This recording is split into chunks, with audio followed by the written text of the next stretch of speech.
transition, you just kind of start with Malik. I'm just going to text while I talk, please. Sorry. Yeah. No, I'm just kidding. Talking about text and drive. Yeah, go ahead. I was going to say, we previously we caught a brief glimpse of his of your Bill's home life. Do you think there's going to be, or can you give us a hint if there's going to be more? Yeah, I think this is the first time on Sci-Fi that they show a black couple having sex on this series. Is that true? I don't know. Did you hear it? Specifically or on television? No, on Sci-Fi, the channel. I don't think it's happened. I don't think I'm answering your question. I'm scrolling through my Sci-Fi calendar. Yeah, so scroll, think Battlestar, Eureka, think about it. It's the first time you ever saw two brown people having sex on it. And I have really strong abilities, so things go down. Was that like in your contract? You were like, yeah, I'll renew just to give me some. She's a little rough, so I said, let's do it. No, that doesn't happen, unfortunately. No, yes, this season, last season we left off, Jeannie wanted desperately to have a little alpha baby with me. And I was a little reticent because I was concerned about passing on the ability. And the curse, the downside. So we end up with a child. Somehow, some way, we end up with a child. It's interesting how we arrive at this child. But yeah, we've got a little baby. Some sort of. I'm not telling you. I'm not telling you. But it's kind of cool. It's kind of cool the way it worked out. Cutest little thing. And the baby's Asian. We discovered that Jeannie has an alpha ability to. I can't tell everything, right? Yeah, that's okay. I can't tell everything. Yeah. We're gonna watch it. It's gonna be totally wrong. No. They actually buy a dog. Yeah. That looks like a baby. An Asian baby. Last season, your character had a lot of trouble controlling your power. Like, so you were powerless for like an episode or two, right? And then sometimes it would just like shoot up, right? And then you had no power. Then at the end of the season, you had your powers back. Right. Is that done? What's cool about Erin is. What were you to say? What's cool about Erin is. I play Kat on the show on season 2, new character. And am I allowed to talk about that? What's cool about Erin is. I help him with that. There you go. Yeah. The segue. I know, but I didn't know if I was supposed to talk about it. Yeah, my character kind of helps him. It's part of how we bond is I kind of help him hone in on how to control his ability and use it in a more healthy way. So as an overall arc for the season, Bill's character is definitely trying to find more balance in his ability in his home life and work and everything. Because when you see us at the beginning of the season, we've been fractured. At the end of season 1, Rosen has exposed that alphas do exist. We're out there, and so I've stayed on the job.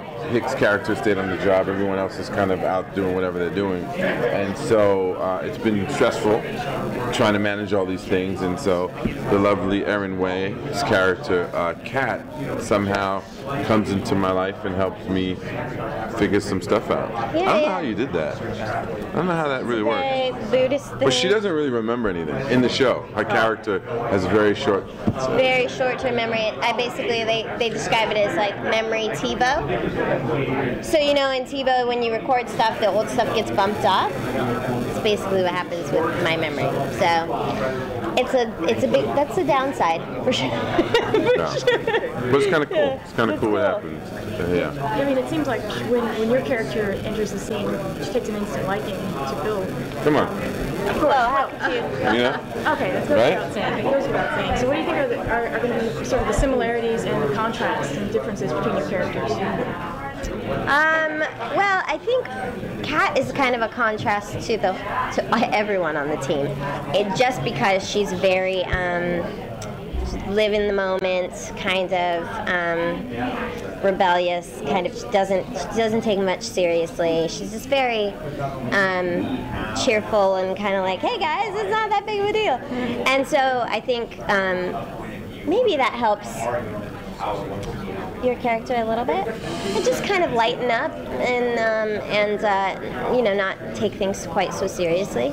But at the same time, they help kind of balance that in me too, you know, and that there are some things in life you need to kind of have a more serious take on. So. Yeah, I think one of the things that is interesting, not just in the show but also in life, is when you encounter people that you think you can that you might be in a sort of mentoring position, but they end up helping you just as much as you help them. So I think that reciprocity is a nice way that we find back again that word balance. The teacher respects the pupil. I don't respect her. No. Sorry, I didn't mean to put words in your mouth. She might respect me as a teacher, but as my pupil, she's just out of control. So I have to send her away, actually. Yeah, they send In me away. episode 10 or 9, I send her someplace. It's 8. 8? The end of 8. Be gone. Get you out of little here. beeline. Could you pitch the show to everybody really quick? Like, tell people why they should be watching Alphas now if they haven't already started? I think if you haven't watched Alphas, if you've never seen the wonderful, incredible work of Erin Way, that's reason enough. Look, I mean, come on. That's why you should watch it. Other than that, I think you should just watch it because it airs on July 23rd at 10 p.m. on Sci-Fi, and you should imagine greater. You know, it's always one of those things. At the end of the day, is this for your camera? This is for your folks. It's easy to tell people this is why you should watch a show because you might have enjoyed my work for the last 20 years on a bunch of shows and movies and stuff, but I think that's pretty narcissistic. I think that you should watch it because you make the time to experience something new and enjoyable, and hopefully the show in and of itself collectively will keep you wanting to come back and discover everything you need to discover while watching it. And if you haven't watched season 1, you might want to go on sci-fi.com and get information on season 1, so by season 2, July 23rd, 10 p.m. on Sci-Fi, you can be up to date.